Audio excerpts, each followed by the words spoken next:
اعوذ باللہ من الشیطان الرجیم بسم اللہ الرحمن الرحیم بہ نستعین وہو خیر ناصر ومعین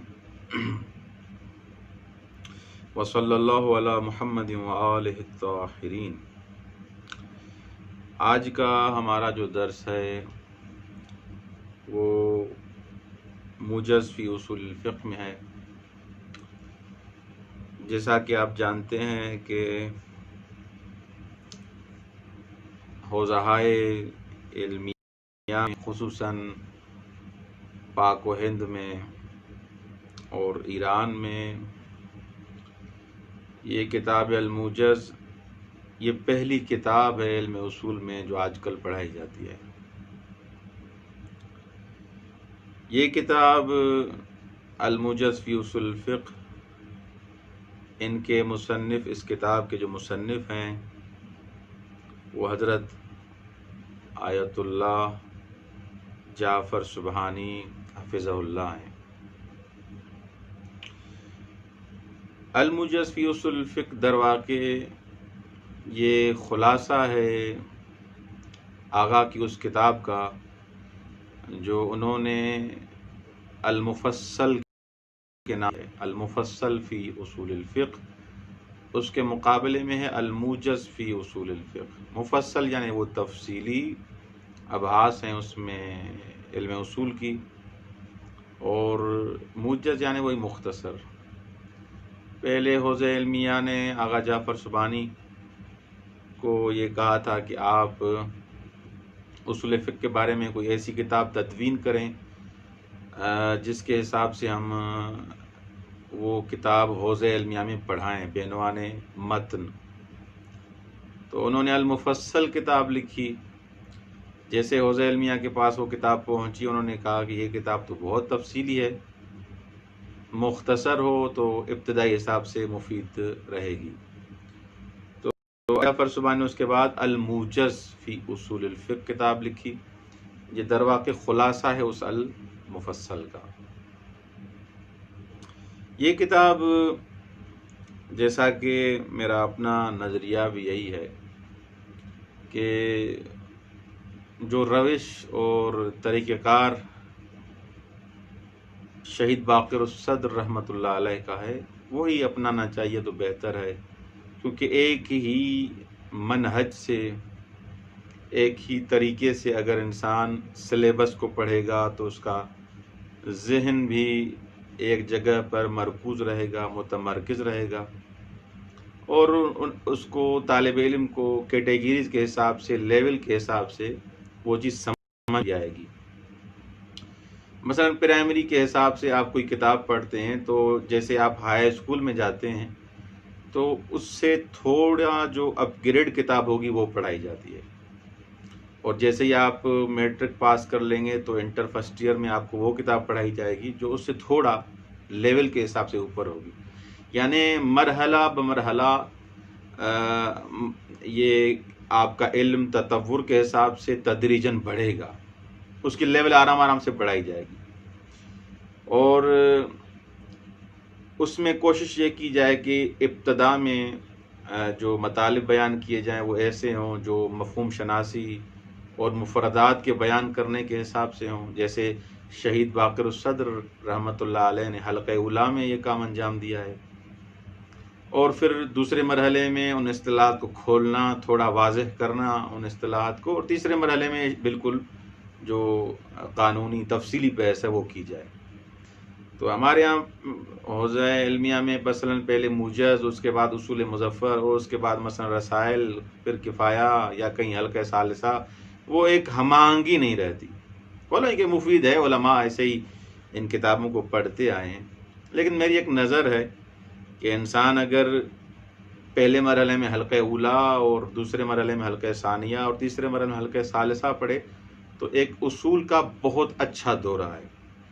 علی کل حال ہمارے ہاں موجز بعنوان متن اس کتاب کو پڑھایا جاتا ہے، تو اس حساب سے یہ کتاب ایسے نہیں کہ مفید نہ ہو، ماشاءاللہ اس میں سارے مطالب ہیں، اور جو بھی لازم اور ضروری مطلب ہیں، اگر طالب علم، میری نظر یہ ہے کہ ان مطالب کو ہی اچھے نمونے سے یاد کر لے جو موجز فی اصول الفقہ میں علامہ جعفر سبحانی حافظہ اللہ نے بیان کیے ہیں، اگر ان کو ہی انسان احسن طریقے سے، بہتر طریقے سے یاد کر لے، میرے خیال میں یہ ایک اچھا اجمالی دورہ انسان کے لیے ہو جائے گا۔ اگر ان سارے مطالب کو انسان یاد کر لے، حفظ کر لے، ان پہ تسلط پیدا کر لے، تو بہترین دورہ ہے موجز کا بھی۔ موجز ایک اس حساب سے اچھی کتاب ہے۔ بہرحال یہ کتاب جو موجز ہے، اس کتاب میں ایک مقدمہ ہے اور 8 مقصد ہیں۔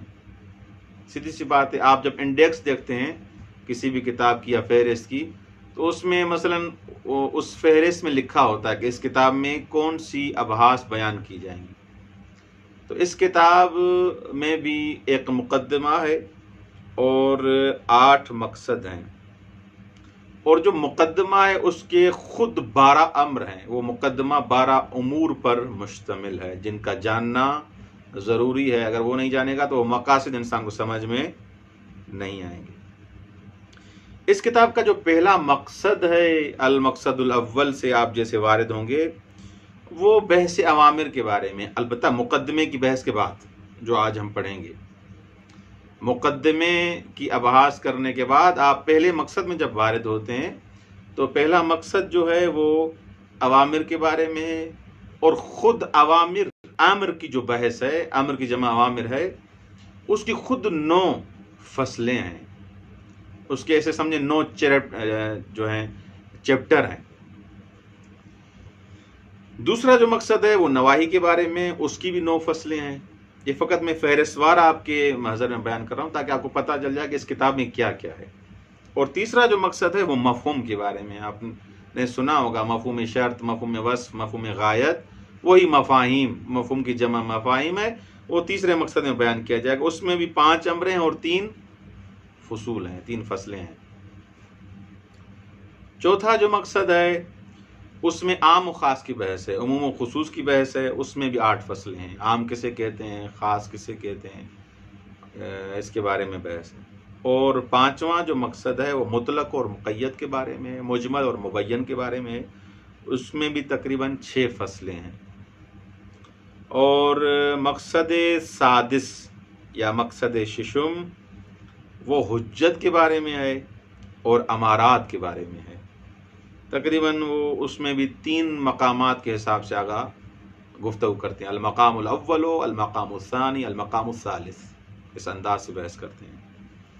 اور المقصد السابع، مقصد ہفتم یا 7واں جو مقصد ہے وہ اصول عملیہ کے بارے میں ہے۔ اصول عملیہ وہی احتیاط، تخیر، برات، استصحاب، یہ اصول عملیہ کے حساب سے جو اصول عملیہ ہیں ان کے بارے میں گفتگو کی جائے گی۔ اس میں بھی 4 فصلیں ہیں۔ اور آخری جو مقصد ہے المقصد الثامن، وہ ادلہ کے تعارض کے بارے میں ہے کہ اگر مثلا 2 دلیلیں ہیں، ان کا آپس میں تعارض ہے، ان کا آپس میں ٹکراؤ ہے، تو اس کو کیسے حل کیا جائے، تعارض کون سا بالآخر تساقط کی معنی میں ہے، کیا ہوگا، کیسے جمع کیا جائے گا، یہ 8ویں مقصد میں گفتگو ہوگی۔ اس میں بھی 4 امر ہیں اور 2 فصلیں ہیں۔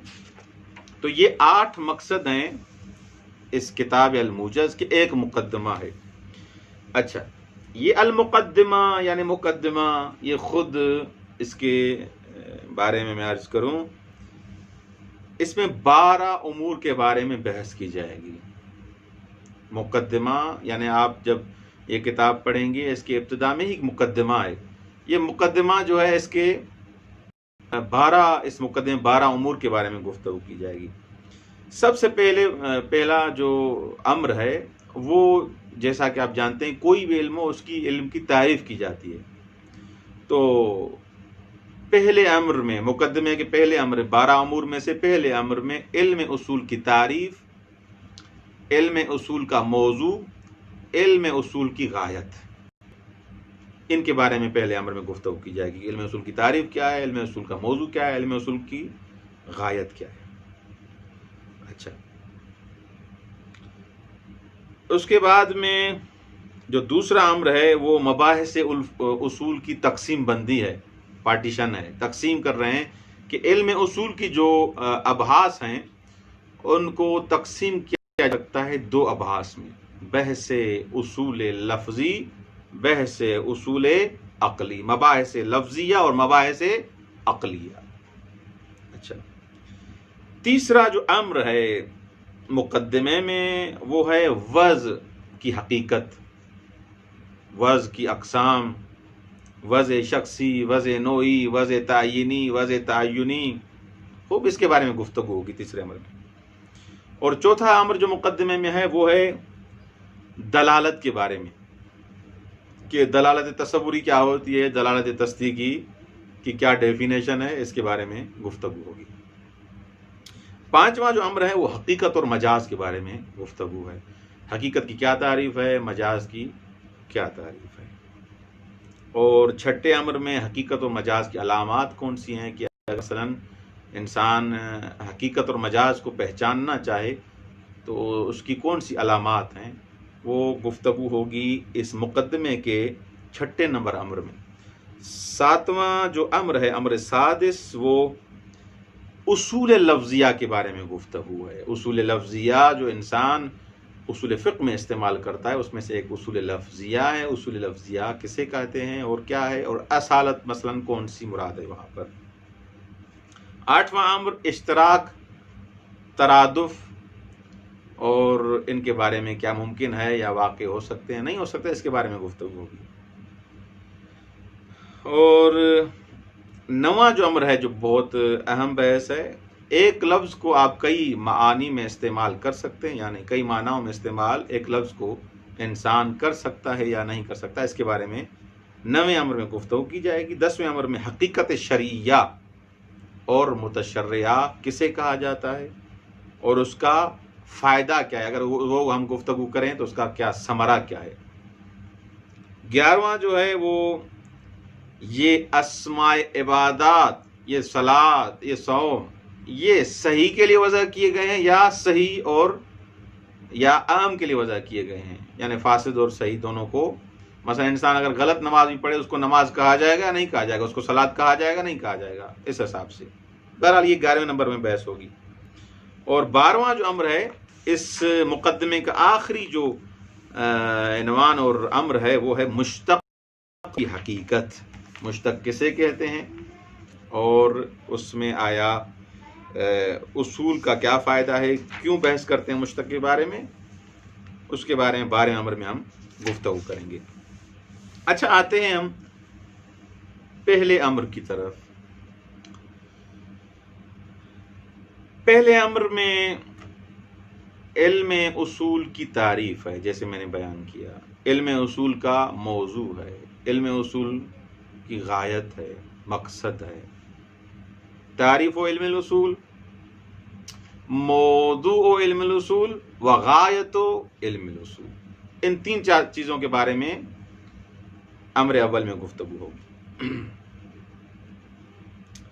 جیسا کہ آپ جانتے ہیں کہ علماء قدیم جو قدماء ہیں جب وہ کتاب لکھتے تھے تو ان کی کتاب لکھنے کا طریقہ کار یہ ہوتا تھا کہ جب بھی کسی علم کے بارے میں گفتگو کرتے تھے تو رؤوس ثمانیہ کے بارے میں گفتگو کرتے تھے۔ تو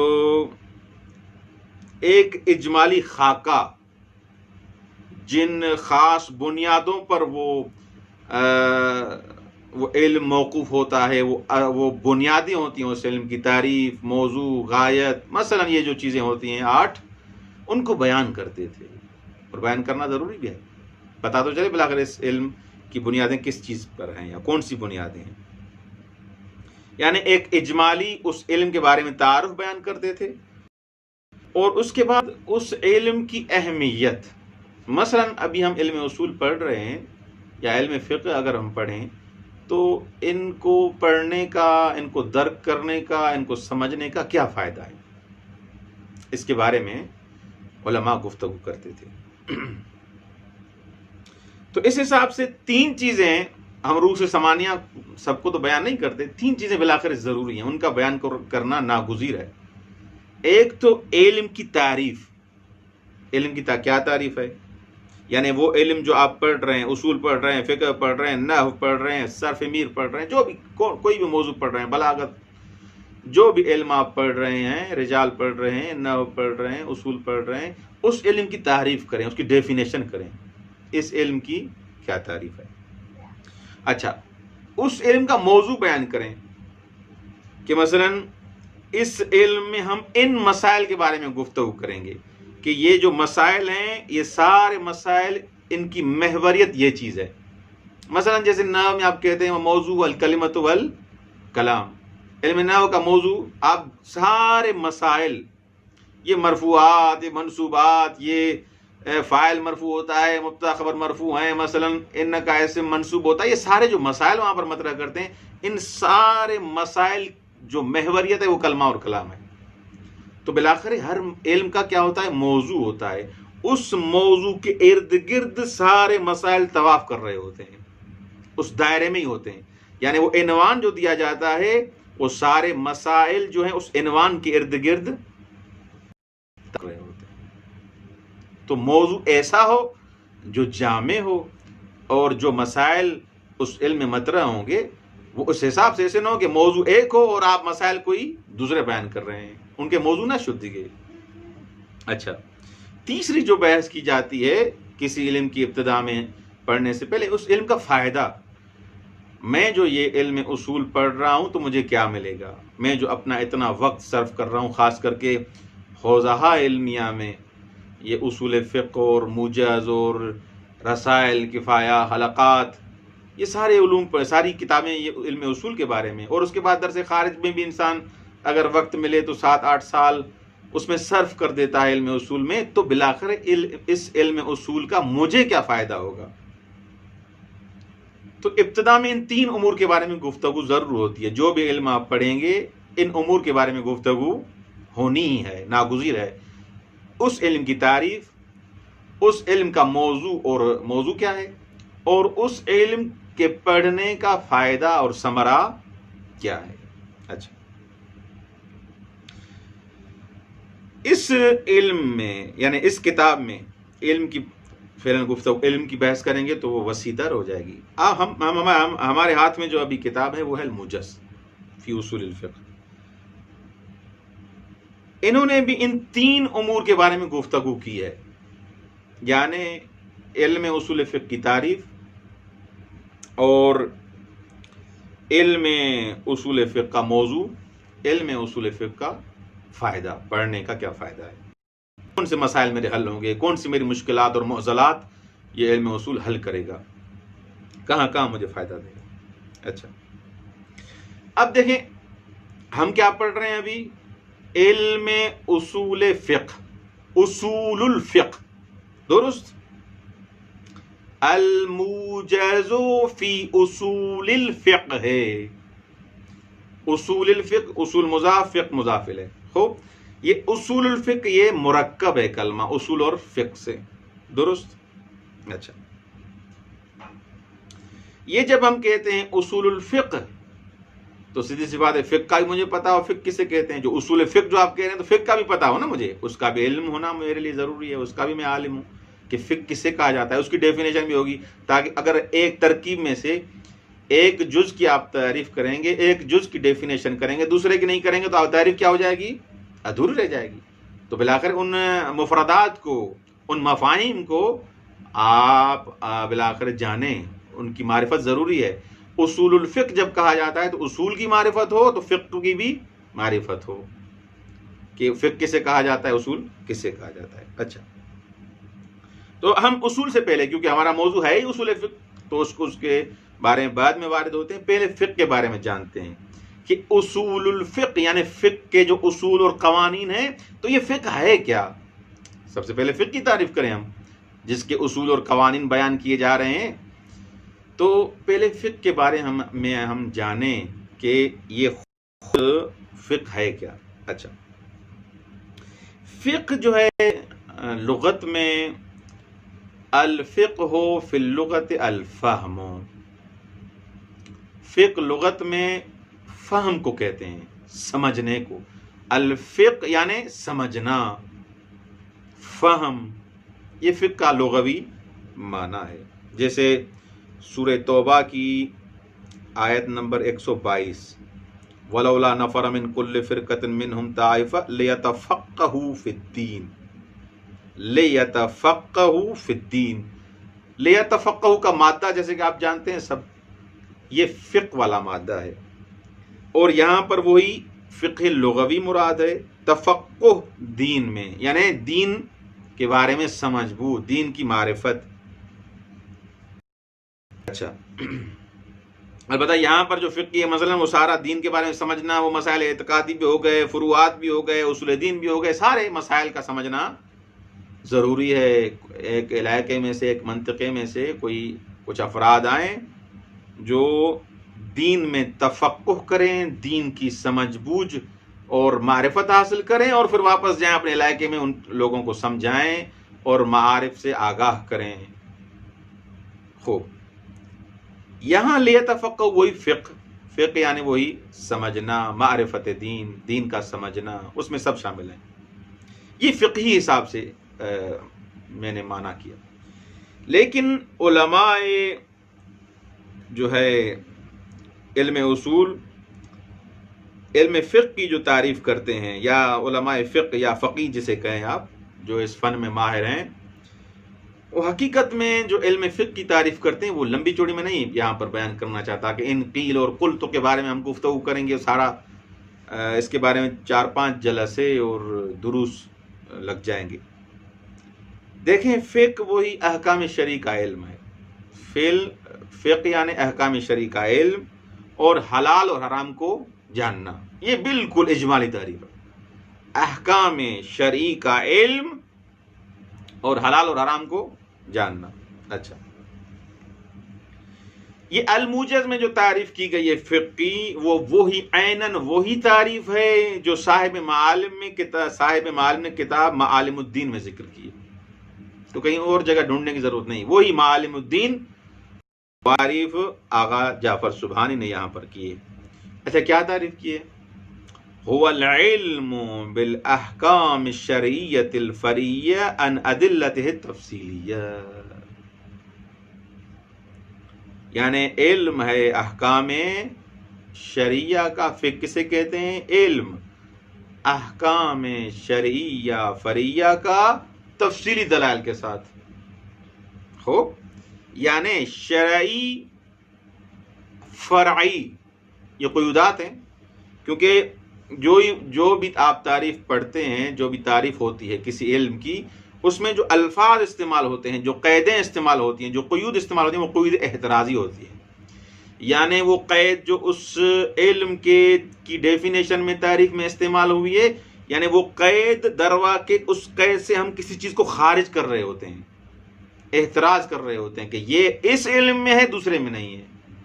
اگر فرعیہ کہا تو اس سے کیا خارج ہوا، کون سی چیز داخل ہوئی. تفصیلیہ کہا تو کون داخل ہوا، کون خارج ہوا. شرعیہ کہا تو اس سے کیا مراد ہے. خوب، یہ ہم علم فقہ میں ابھی کے بارے میں گفتگو کر رہے ہیں. تو یہاں پر کہا هو العلم بالاحکام الشرعیہ، علم فقہ احکام شرعیہ کا علم ہے. اچھا، تو اس حساب سے جو غیر احکام شرعی ہیں، جیسے احکام عقل ہیں، عقلیات ہیں، علوم طبی ہیں، علوم ریاضی ہے، فزکس ہے، کیمسٹری ہے، خوب، یہ ہماری بحث سے خارج ہیں. بس علم فقہ میں علوم، ان احکام کے بارے میں گفتگو ہوگی کیا جو شرعی ہوں گے، شرعی احکام کے بارے میں گفتگو ہوگی. باقی جو غیر احکام شرعی ہیں، جیسے مثلا عقلیات، علوم طبی، علوم ریاضی، ان کے بارے میں ہم گفتگو نہیں کریں گے. اچھا، یہ بالاحکام شرعیہ سے مرادی ہے. احکام شرعیہ خود اس کی 2 قسمیں ہیں.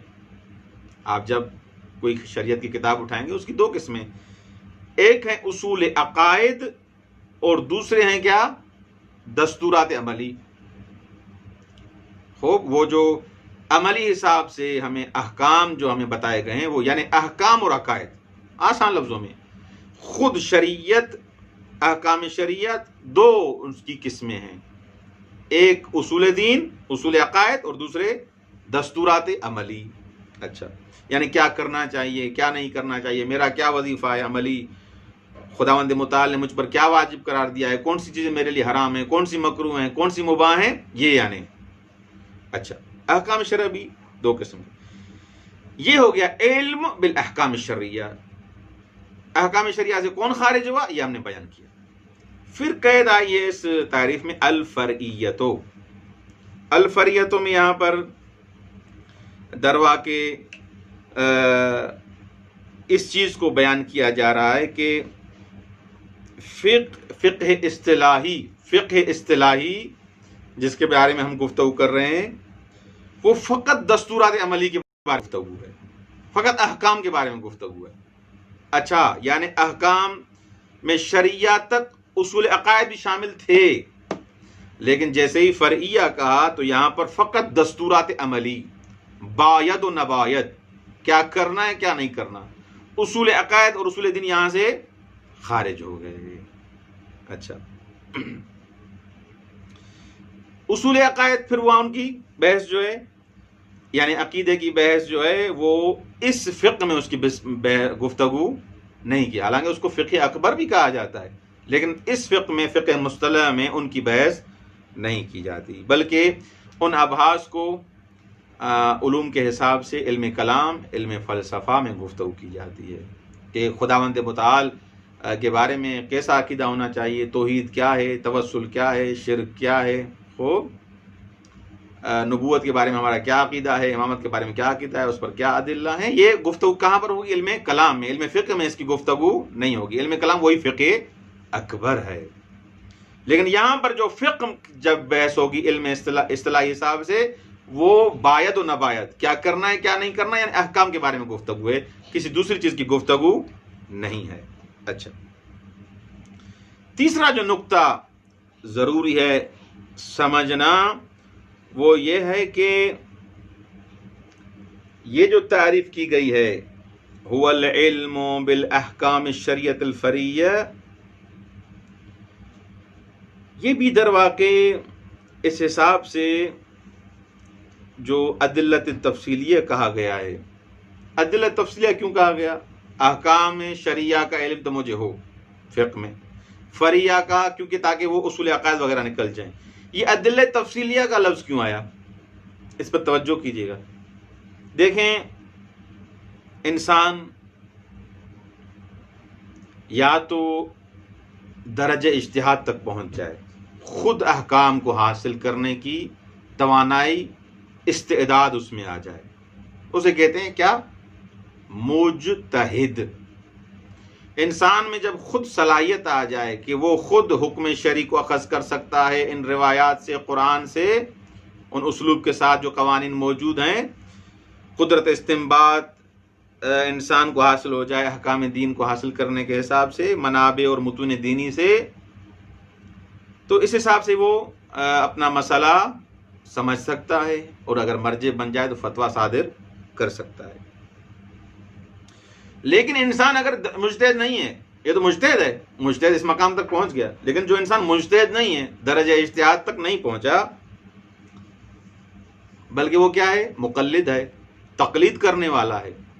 اب جو تقلید کرنے والا ہے وہ اپنے وظائف عملی کو، اپنے باید و نباید کو، واجب و مستحب و حرام کو جو انجام دے گا وہ دستور مجتہد سے انجام دے گا. کہ مجتہد کہے گا کہ یہ کام جو ہے یہ واجب ہے، اس کو ایسے انجام دینا چاہیے، اس کو ایسے انجام دینا چاہیے. وہ اپنی طرف سے کوئی چیز نہیں کرے گا. وہ مرجع، وہ عالم، هل يستوي الذين يعلمون والذين لا يعلمون، عالم جس نے ان مراحل کو طے کیا ہے اور اس مسئلہ شرعی کو اس نے اخذ کیا ہے، استنباط کیا ہے، اس کی طرف رجوع کرے گا. مقلد کا کام یہی ہے کہ مرجع کی طرف اور مجتہد کی طرف رجوع کرے گا. اچھا یہ مرجع تقلید اس نے تو خود پڑھا ہے اور مسئلے تک پہنچا ہے، لیکن یہ جو مقلد ہے یہ اس کی کیا کرے گا؟ تقلید کرے گا. اچھا یہ فقہ اصطلاحی جو ہے، جو ابھی فقہ اصطلاحی کی جو ہم نے تعریف کی، ان ادلتہ التفصیلیہ، یعنی هو العلم بالاحکام الشرعیۃ الفرعیہ، ان ادلتہ تفصیلیہ، یہ مقلد کو شامل نہیں ہے. یہ علم فقہ مقلد کو شامل نہیں ہے. کیوں؟ کیونکہ یہ مقلد اگرچہ احکام شرعی پر عمل کرتا ہے، دستورات دینی پر عمل کرتا ہے، باید و نباید پر عمل کرتا ہے، لیکن وہ اس کا یہ علم فقہ نہیں ہے، وہ فقیہ نہیں ہے. اس کو آپ فقیہ نہیں کہیں گے، اس کو آپ مجتہد نہیں کہیں گے. فقہ یعنی احکام شرعی کا علم از روی دلیل، ان دلیل، یعنی یہ جو میں نے حکم صادر کیا دلیل کے ساتھ، اقامہ برہان کے ساتھ، یہ ہے علم فقہ. مقلد تو ایسے نہیں کرتا. مقلد فقط عمل کرتا ہے کہ مجتہد نے ایسے کہا ہے، وہ ان چیزوں کو جانتا نہیں ہے، وہ فقط جانتا ہے کہ مجتہد نے مجھے حکم کیا ہے. اس کے پاس احکام شرعیہ کے اخذ کرنے کے لیے دلائل اور براہین نہیں ہوتے. تو اس حساب سے ان ادلت تفصیلیہ کی قید سے ہم نے فرض مجتہد کو تو اس تعریف میں شامل کر دیا جس میں قدرت استنباط و احکام ہے، لیکن وہ مقلد جو ہے اس ادلہ تفصیلیہ کی قید سے نکل جائے گا، کیونکہ اس کے بعد تفصیل نہیں ہوتی. وہ فقط جانتا ہے کہ یہ چیز واجب ہے، یہ چیز حرام ہے، یہ چیز مکروہ ہے. لیکن مجتہد جانتا ہے کہ یہ چیز واجب کیوں ہے، اس کے کون سے مراحل ہیں، کہاں سے میں نے مسئلے کو اخذ کیا، قرآن سے، سنت سے، یہ سارے مراحل تفصیلی اس کے پاس علم ہوتا ہے، لیکن مقلد کے پاس تفصیلی علم نہیں ہوتا. تو لہذا یہ جو تعریف ہے الفقہ هو العلم بالاحکام الشرعیۃ الفرعیہ عن ادلہ التفصیلیہ، اس کا مطلب یہی ہے. ایک ایک لفظ ہم نے واضح کیا کہ علم بالاحکام سے کیا مراد ہے، پھر شرعیہ کہہ کے ایک مثلا علم ریاضیات ان چیزوں کو نکال دیا، اور فرعیہ کہہ کے مثلا علم عقائد اور ان چیزوں کو نکال دیا. ان ادلہ تفصیلیہ کہہ کے مجتہد کو تو شامل کیا جو استنباط کرنا چاہتا ہے، ان کو خارج کر دیا جو مقلد ہیں. تو لہٰذا یہ چیز ضروری تھی جس کو بیان کرنا آپ کے محضر میں ہم نے واجب و لازم سمجھا. ایک ایک لفظ کے بارے میں ہم انشاءاللہ بیان کریں گے کہ یہ لفظ کیوں استعمال ہوا ہے. جیسا کہ یہ دأب علماء رہا ہے کہ جب بھی کوئی تعریف کرتے ہیں اس تعریف میں وہ قیودات اور الفاظ استعمال کرتے ہیں جو بالآخر وہ الفاظ عکاسی کر رہے ہوتے ہیں اس علم کی، اس علم کے بارے میں ہی گفتگو، دوسرے علوم اس سے نکل جائیں. بسم اللہ الرحمن الرحیم. یہ اس کتاب کی ابتدا میں دیکھیں گے کہ یہ کتاب ہے، یہ علم اب نظر آ رہے الموجز فی اصول الفقہ. یہ کتاب جو ہے اس کی فہرست ہے، اور فہرست کے بعد یہ مقدمے کے 12 امر ہیں، یہ پڑھیں گے. ان کی کوئی عبارت کی تطبیق ضروری نہیں ہے. 12 امر ہیں، وہ 8 مقاصد ہیں، ان کے بارے میں زیادہ پریشان ہونے کی ضرورت نہیں ہے. آتے ہیں امر اول کی طرف. یہ جو 2 لائنیں ہم نے پڑھی ہیں اس کی فقط وضاحت کر کے آج کا درس یہیں پر تمام کرتے ہیں. الامر الاول تعریف و علم الاصول. امر میں جیسے بیان کیا کہ مقدمے میں 12 امر ہیں، اس میں پہلا امر علم اصول کی تعریف کے بارے میں ہے، اور موضوع کے بارے میں ہے، وہ غایت کے بارے میں ہے. موضوع اور غایت کے بارے میں. ان لفظۃ اصول الفقہ تشتمل علی کلمتین. یہ لفظ اصول فقہ 2 کلموں پر مشتمل ہے. تدلان علی ان ہنا اصولا وقواعد یتقی الفقہ علیہا. یہ دونوں کلمے، دونوں لفظ دلالت کرتے ہیں کہ یہاں پر کچھ اصول اور قواعد ہیں جن پر فقہ تقیہ کرتی ہے، جن پر فقہ اعتماد کرتی ہے. فقہ کا اعتماد ہے ان اصول اور قواعد پر. فلا بد من تعریف الفقہ اولا. یہ فقہ کے جو اصول اور قواعد ہیں، یہ فقہ کے اصول و قواعد ہیں، تو مجھے یہ تو پتا ہو کہ فقہ کسے کہتے ہیں جس کے میں اصول یہاں پر بیان کر رہا ہوں.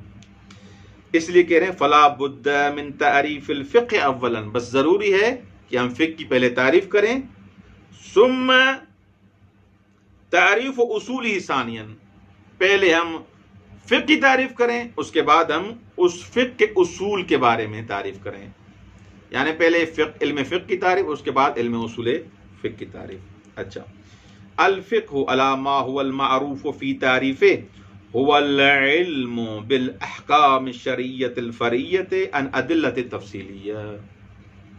فقہ جیسے کہتے ہیں معروف ہے، اس کی جو تعریف کے حساب سے جو معروف ہے وہ یہ ہے کہ علم بالاحکام الشرعیہ، یہ فقہ علم ہے احکام شرعیہ کا، احکام شرعیہ جو فرعیہ ہیں، ان ادلت تفصیلیہ، تفصیلی دلائل کے ساتھ.